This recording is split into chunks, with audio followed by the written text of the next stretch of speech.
I'm here with best-selling author Shelley Mantis, whose latest book, A Vampire's Tale, is riding high on the New York Times bestsellers list. Hey, Shelley, it's great to have you here tonight. Well, thanks, Chuck. It's great to be here. Shelley, why don't you tell us about your new book?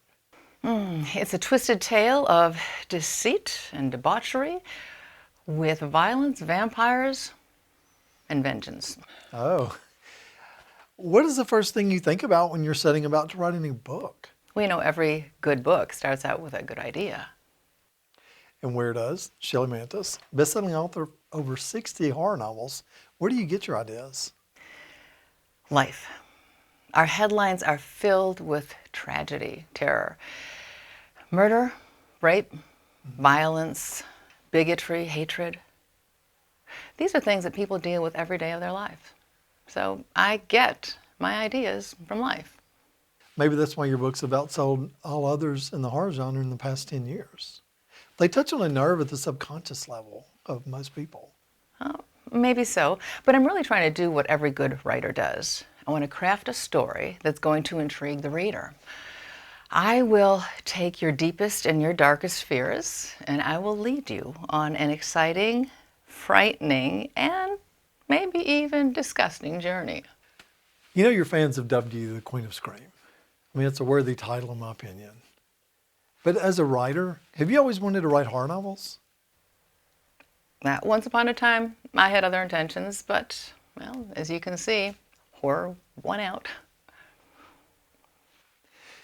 In the past 30 years, you've written 67 horror novels that have sold over 600 million copies worldwide. Do you have any advice for up-and-coming authors?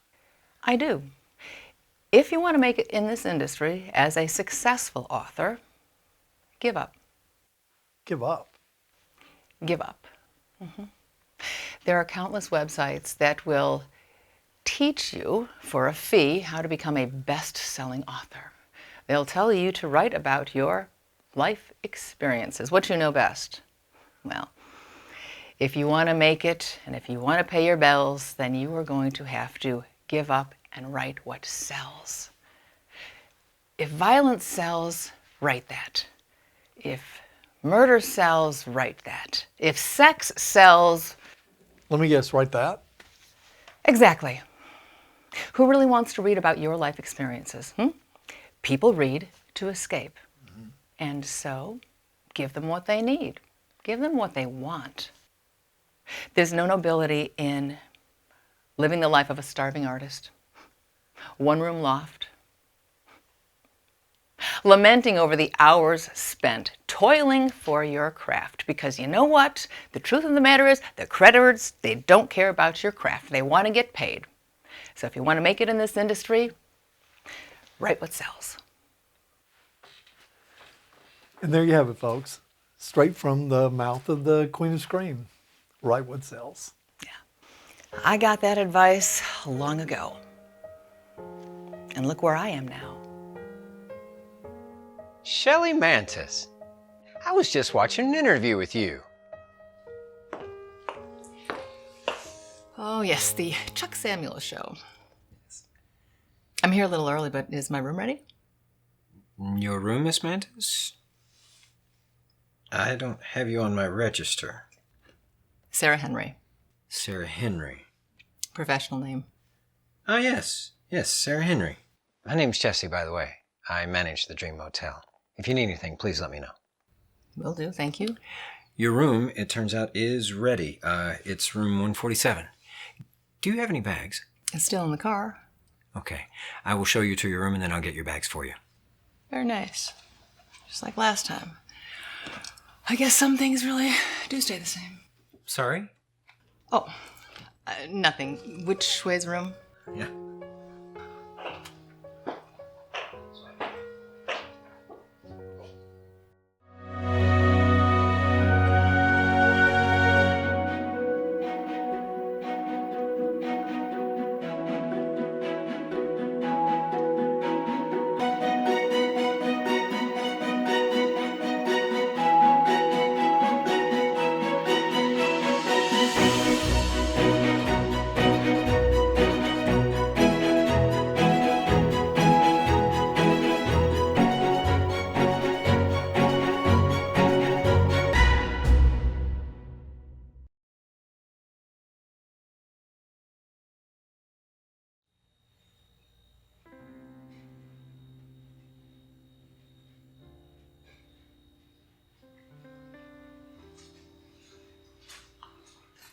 Good evening, Miss Henry. Oh my goodness, you startled me. I apologize, but I would think someone in your line of work would be used to being scared. Well, no, you never get tired of being scared. Otherwise, I wouldn't sell so many books. I suppose so. Can I get you something to drink? Actually, I was kind of hoping for a cup of hot tea. Really? What kind of hot tea would you fancy? I would fancy a cup of peppermint tea, barkeep. I thought you would say so. 1 peppermint tea. How'd you know that? I'm sorry? The peppermint tea. How did you know I was going to ask for peppermint tea? I read your website, and turns out peppermint tea is your favorite. I like to read up on my guest. And out of all the details I've come up with, I wanted to know, when did you change your name? I didn't really change my name. It's the nom de plume. It's just a pen name that I use for writing. My first publicist thought that Sarah Henry sounded more like a romance novelist, not the Queen of Scream. And so, Shelley Mantis was born.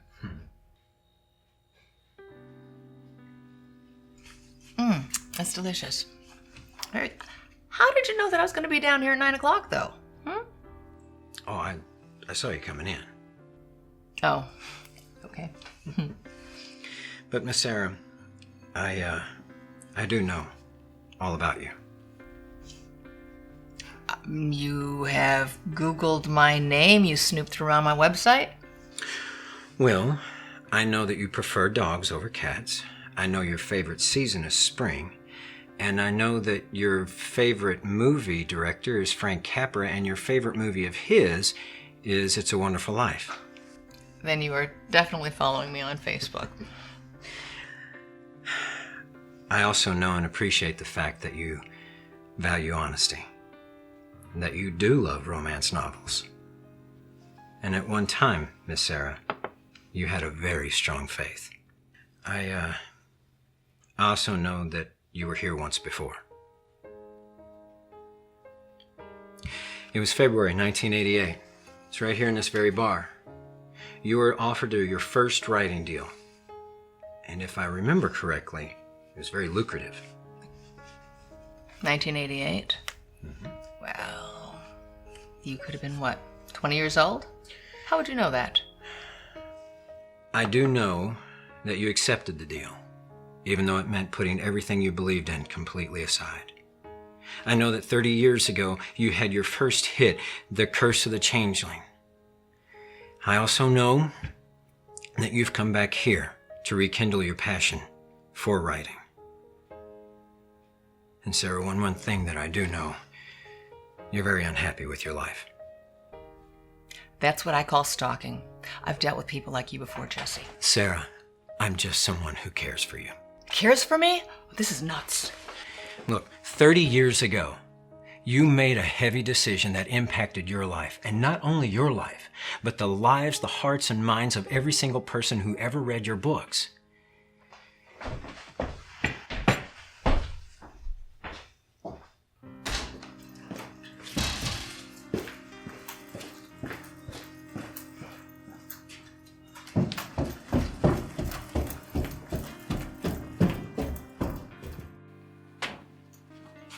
How did you...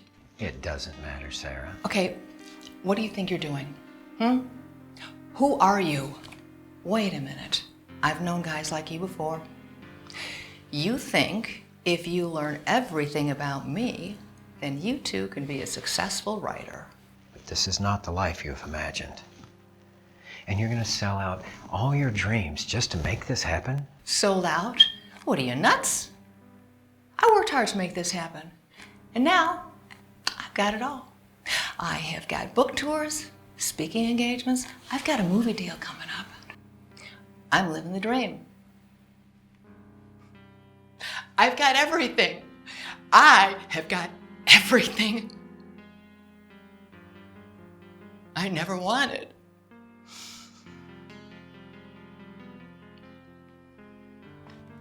So my life's work is trash.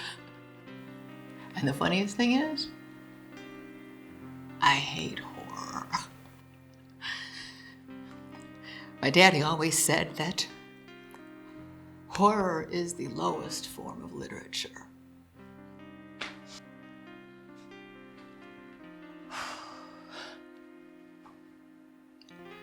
Turns out, Father knows best. Yeah. But I can't stop. Now I can't write anything else. Why not? Because I would lose everything I worked so hard for. I'm not willing to risk that. Sarah. Writers write. That's just what they do. But it saddens me that someone with your talent, your gift, is not reaching hearts and teaching minds. Reach, teach, change the world, make a difference. That used to be my mantra.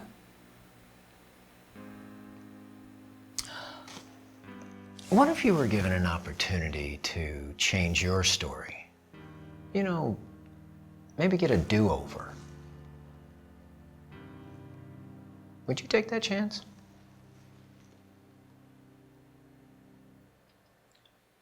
I don't know. Maybe. Oh, am I kidding? In a heartbeat.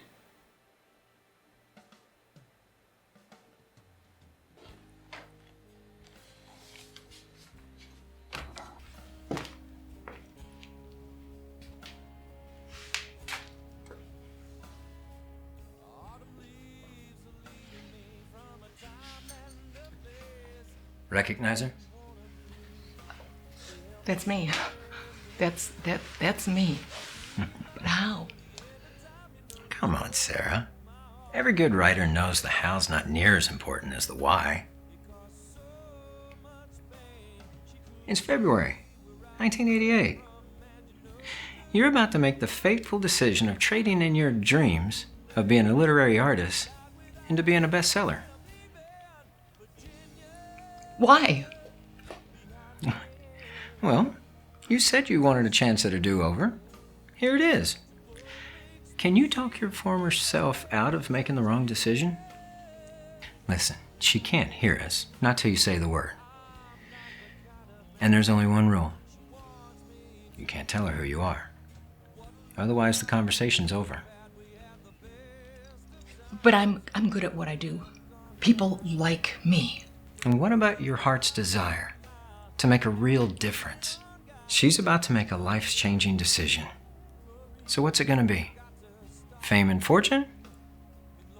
Or answered dreams and true joy? What if she won't listen to me? Then nothing changes. You go back to living your life. But if you do change her mind, you can start sharing your heart with the rest of the world. Your gift can start changing lives.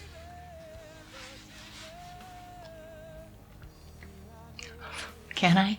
I mean, can I change lives? Let's see. I want to change. I can. I can change. Change what? Now remember, don't tell her who you are. Oh, what? You said you wanted to change? Why? You look fine. This isn't exactly the Ritz. I'm Shelley. Nice to meet you, Sarah. Shelley? It's Shelley. It's Shelley. Very pleased to meet you. I'm Sarah.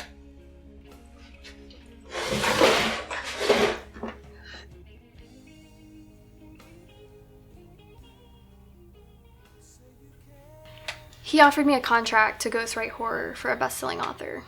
Things are tight. Beggars can't be choosers. Yeah, but is it really that tight? That you are willing to just give up your dreams to pay the rent? Well, when you put it like that. Words have fascinated me since I was a little girl.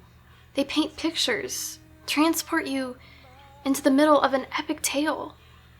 I believe words can actually have the power to change you. I think that might be enough wine for you. I've only had one. Well, then maybe one is enough. But seriously, the Bible says, in the beginning, God created the heavens and the earth. How? God spoke the world into existence. That's it. He simply spoke. Think about it. Words are powerful. They can tear down, build up, hurt or heal, kill or bring to life. I have missed this. I have missed this. Missed what? I used to want to be a writer, just like you. No way. Yes way. I had just the same passions. But then things happened. But look at you. You are so young. You can do anything you want to do.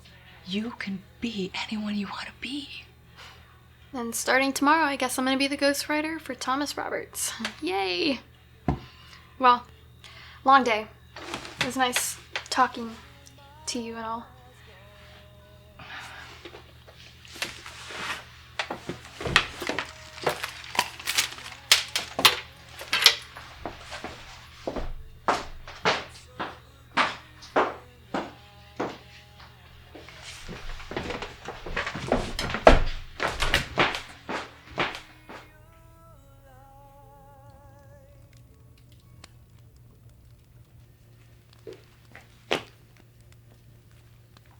Sarah, is that what you really want? To be a ghostwriter? What's your dream? Look, no one's pounding down my door asking if they can read or even publish my writing. My writing's good, but it's time for me to grow up. Dreams don't pay the bills. Peter Kirkpatrick gave you that little nugget. The publisher. How did you know? I've known Peter for a long time. I thought you said you didn't write. No, I said I didn't follow my dreams. So you are a writer. Anything I might have read? Definitely not. Not unless you like crappy pulp fiction. Honey, I can't stand horror. Then why? It's a job. No one would fuss if I worked as a cashier. Why does everyone have something to say about this? Who's everyone? My daddy. He loves me and encourages me, but doesn't approve. Ghostwriter writing horror. Too funny. Yeah, mine didn't approve either. And I haven't spoken to him in 30 years. Wow, that's harsh. Mine blew his top when I told him I was dropping out of college to write. Said I was throwing my gift away. But look, I've already got my first gig. I'll write from home, set my own hours, and most importantly, it pays. Yeah, it pays. But what do you really want to do? What do you want to write about? The great American novel. Promise you won't laugh. Romantic historical fiction. So tell me about that. Love, adventure, faith, hope. Epic stories with larger-than-life heroes. I mean, you get totally bummed out just watching the news. My stories, they would tell people they don't have to settle. They can make something of themselves. There's hope. You've given that a lot of thought. Yep. Guess how many rejection letters I've gotten? All of them? Peter says I have talent, but pointless writing if no one reads it. I need to write what sells. Well, let me tell you something. Peter isn't always right. I didn't follow my dream. And what I would give to go back and make a different decision today. You're never too old to change. From the mouths of babes. Listen, now I have an audience. I have a reputation. My readers know what to expect from me. My dream has been to teach minds, reach hearts, and change lives. Then why give up on it? I need to earn a living. You mentioned college. What about that? The plan was to get a degree in writing, but 2 years in, and I don't want to study writing. I want to write. I get it. I did the same thing, college for a couple of years, and I started writing things that I wouldn't even read. But you are writing. I made a living, not a life. Tell me about yourself. Isn't that really much to say? Everyone has a story. Good family, happy childhood, loved books. I was a voracious reader. I was one of those kids that would be under the cover with a flashlight, reading all night long. And then I started to write, crafting stories from words. And that took over. I won some awards, and Reader's Digest published my first story. Too weird. Reader's Digest published my first story. I was 15. I'm sorry. Go on. Graduated high school and a couple of years of college. That's what I keep telling my parents. They want me to be independent, and that costs money. Okay, what about your family, your mom and your dad? And my brother. He's a real pain, but I couldn't ask for a better brother. I couldn't ask for a better family. You miss them? I do. A lot. My dad's a pastor. He's great. He's the only pastor I've ever listened to who doesn't bore me to sleep. My mom, she runs a bakery, and the bread she makes is heavenly. My brother's leaving for college this year. Gonna be a pastor like his daddy. Are you okay? I'm fine. I guess I'm just missing my family. Tell me about him.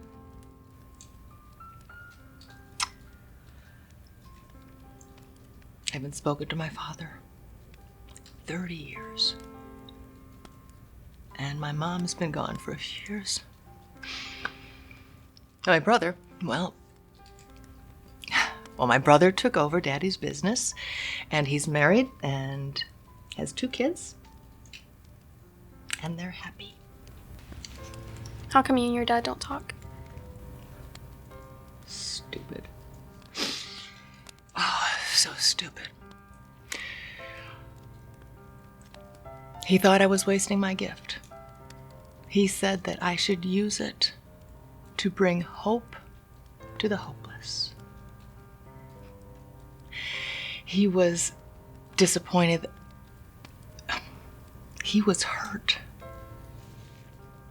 He was so hurt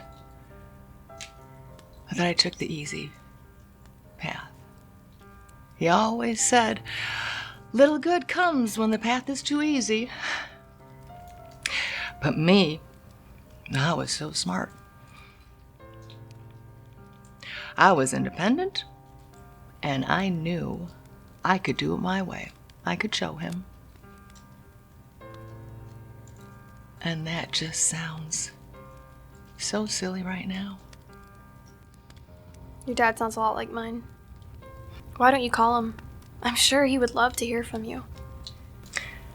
Maybe. But hey, this isn't about me. This is about you. What are you gonna do? I don't know. You kind of messed my game plan up. I think I'll take a few days and think things through. I'm not quite ready to take that leap anymore. I mean, I came here for a few days to clear my head and begin work on my first novel. If I take Peter up on his offer, I don't intend on ghostwriting for forever. The Curse of the Changeling? It's corny, but Peter only publishes horror. Oh, I know. I always will. Listen, just let me give you a little bit of advice. Take your time. Take your time. Don't be hasty. Think this through. This is important. And remember that you are the captain of the ship. You set the course, and you direct this ship. Okay? So steer away from those icebergs.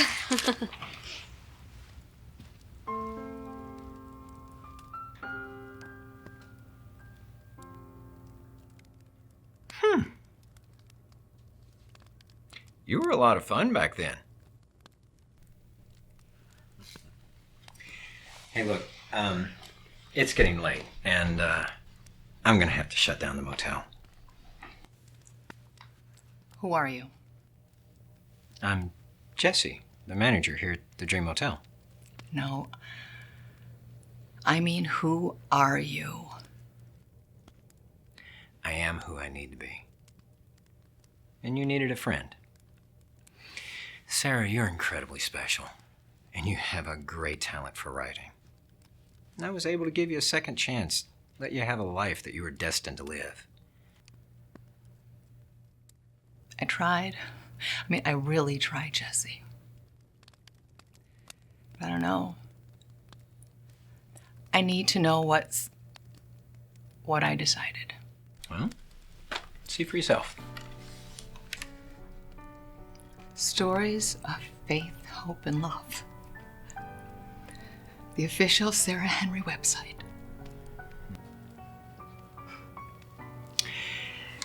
You did make the right decision.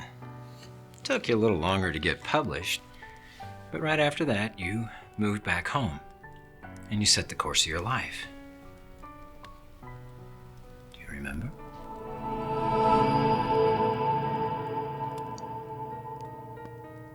I remember everything. I've got 17 bestsellers.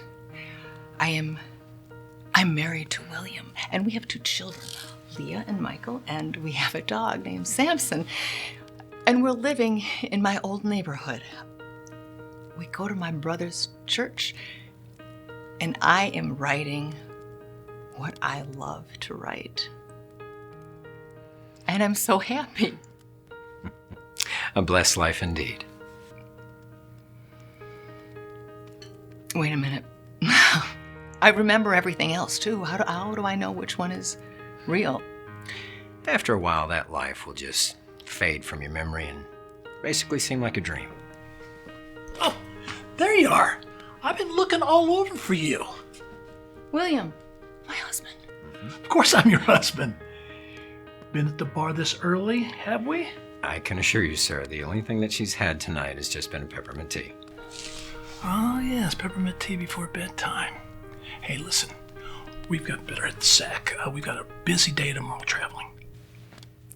Because we're coming back from New York, we just finished signing the contracts. They're making a TV series off of my latest book. Yes, I know. You all have a good night. Hey, thank you. I'm married, Jesse. I am married to this incredible man. Are you sure you haven't been drinking? I am as sober as the day I was born, sweetheart. I love what I do and I'm so happy. Thank you, Jesse. Thank you. You're welcome, Sarah. You're very welcome. I love my life.